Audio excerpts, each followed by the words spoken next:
د خدمت او د یووالي وخت دی، اوس د وطن د جوړونې وخت دی. اداره تعلیمات تکنیکی و مسلکی اهداف اصلی از او فقر زدایی و تربیت منابع بشری متخصص و حرفه‌ای برای صنعت و بازار کار هست که 383 مرکز در سراسر افغانستان داره و به تعداد 64,000 شاگرد و حدوداً 5,000 استاد و اجیر. الحمدلله ما بسیار امیدوار هستیم اداره تعلیمات تکنیکی و مسلکی به خاطر اینکه تعلیم از او جنبه عملی داره، تجهیزات زیاد داره. در بخش زراعت ما شما دیدین فارم داریم و در بخش مثلا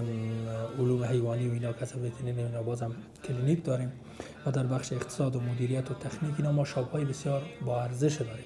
فلذا شاگردی که در اداره تعلیمات تکنیکی و مواصله که درس میخونه و فارغ میشه به خاطری که عملاً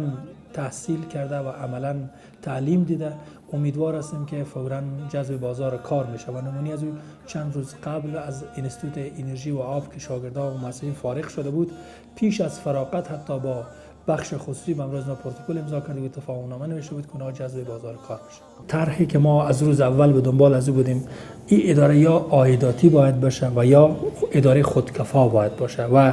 راه خودکفایی هم همین است که ما میتونیم توانایی داریم ما در بخش‌های مختلف شاگردای ما محصول کار از اونا با یک تفاهم‌نامه و یک مقرره خاص اونا مقرر بشه، توضیح داده بشه و به فروش رسانده بشه که از یک نظر